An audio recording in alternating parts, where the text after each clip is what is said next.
The Cubs stunned the Pirates yesterday with a thrilling come from the behind victory to end up winning 14-10 in a game that they once trailed 10-3. However, the Cubs are still struggling to make up some ground in the playoff race as they are chasing the Atlanta Braves in that third spot. We're going to talk about Pete Crow-Armstrong, Miguel Amaya, Christian Bethancourt, and how they fueled this Cubs run, but also, if they're unable to catch the Braves, if it'll be all for naught. That and more on this edition of the Cubs Baseball Channel. Make sure to like and subscribe. Get in that comment section. Let us know how you feel about this team's chances as we approach September. Here's your invitation to our show.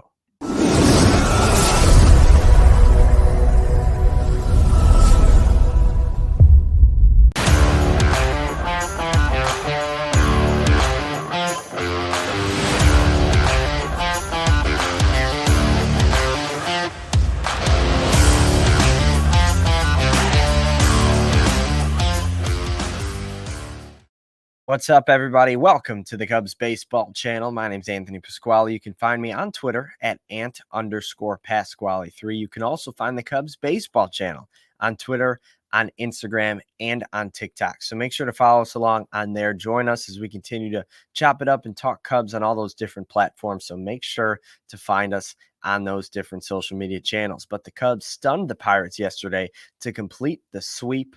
A truly awesome game that we saw them play. Obviously trailed 10-3 at one point, end up winning 14-10 in a series that the Cubs put up 41 runs against the Pirates, most in the MLB across the 3 games span this season.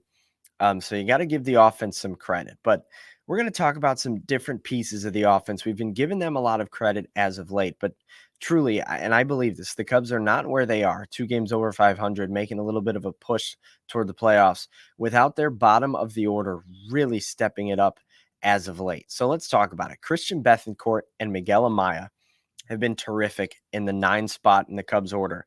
And we've talked about it at various points this season, how bad the Cubs catchers are, how they have the worst catchers in baseball back when it was Yan Gomes and Amaya.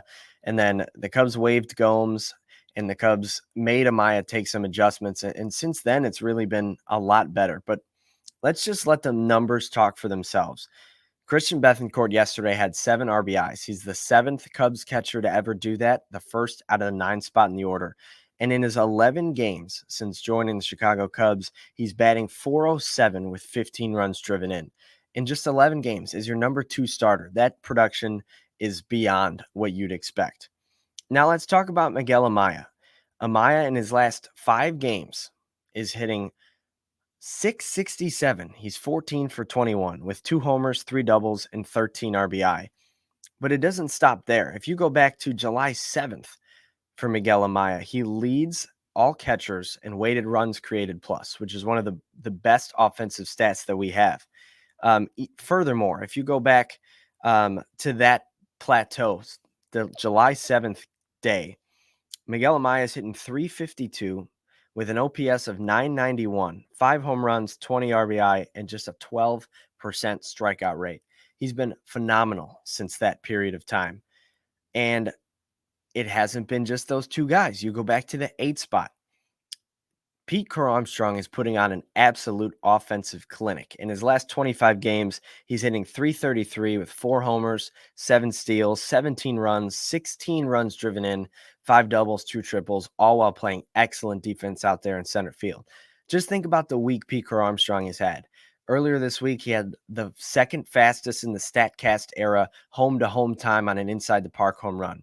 The very next day, he hits his longest home run in his career, 437-foot bomb. Then he goes 3 for 3 with 3 steals in a game earlier this week. And then yesterday he had 4 hits and came around to score 4 times. That's the Pete Crow-Armstrong experience. This guy is turning into a star right in front of our eyes, and the numbers don't lie when you're looking at Pete Crow-Armstrong. Since July 27th, he's hitting .311 with an OPS of .928. Only a 13% strikeout rate, 15 RBIs, 15 runs, 4 homers, 3 doubles, 3 triples, and 5 doubles. The dude just does it all on the baseball field. Hollywood Pete has been red hot as of late. And because of the type of performance that we've gotten out of Pete Crow-Armstrong and out of the catchers, Miguel Amaya and Christian Bethancourt, At one point, when the Cubs had the worst OPS among 8 and 9 hitters in baseball, all the way from the beginning of the season through June 30th, the Cubs had an OPS of 534 out of the 8th spot. Obviously, that didn't always include Pete Crow-Armstrong, but it typically always included the catchers, Yan Gomes, Miguel Amaya, 28th in baseball, third to last. Since July 1st, which is pretty much when Pete Crow-Armstrong started getting regular playing time and pretty close to when Miguel Amaya took over after his adjustments, the Cubs OPS out of those spots in the order, 835, number one in baseball. It's no coincidence that through those last 47 games, the Cubs are playing much, much better baseball. In fact, they're 29 and 18 in their last 47 games, including winners of 7 of 8 series. So let's go back to it. The Cubs won 3 of 4 from the Cardinals. Probably should have been a sweep, but that one game they blew because Pete Armstrong and Nico Horner had that miscommunication out in center field. But you still won 3 of 4. Then you win 2 of 3 against the Twins, sweep the White Sox for 2 games.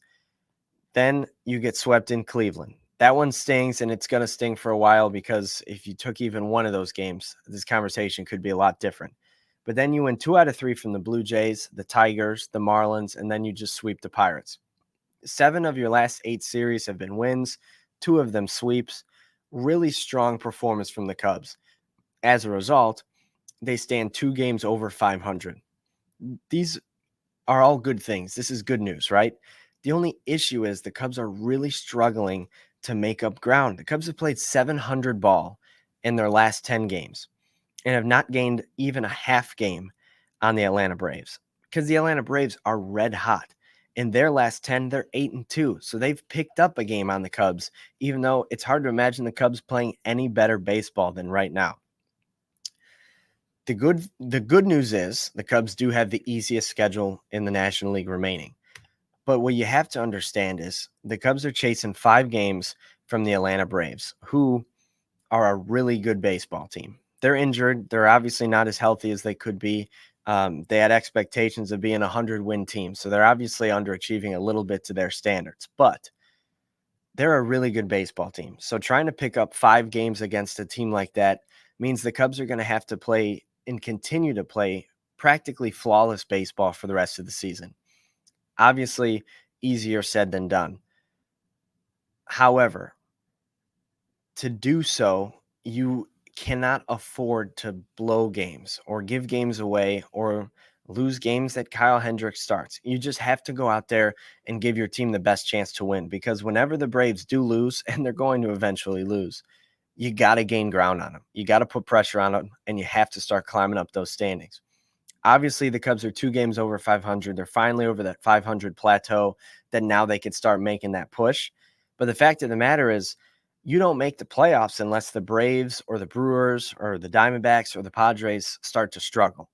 And it's hard that the Cubs put themselves in this position. They played themselves into this position of, we need to rely on other teams struggling for us to get where we want to go. If they took care of business better in May and June, it wouldn't be that way. But that's just the cards that we are dealt currently. You need other teams to struggle, and you need to continue to play almost perfect baseball. But like we said, the good news is they've got the easiest schedule in the National League remaining, and that continues tomorrow against the Nationals. They play at 5:45 Central, a 3-game series. I believe the Nationals have announced their starter for this series. It's going to be Jake Irvin, on Friday. On Saturday, it's going to be DJ Hurst, the former Cubs prospect who they traded in the Jeimer Candelario trade. And then on Sunday at 12:35, it is going to be Mitchell Parker on the bump for the Nationals. The Cubs do not have their starters announced, but the plan is simple, right? Keep winning and hope the teams ahead of you lose. And if you can do that for a whole month, maybe you're going to have a shot to squeak in this thing. But for now, guys, thank you so much for joining us here on the Cubs Baseball Channel. Always fun to chop it up. Cubs had a signature win yesterday. Let's see if they can do something with it. But make sure to keep liking and subscribing, getting those comment sections, and then following us on Twitter, on TikTok, and on Instagram. But for now, thank you guys for talking some Cubs baseball. Hopefully we're talking to you tomorrow after a Cubs win. Go Cubs.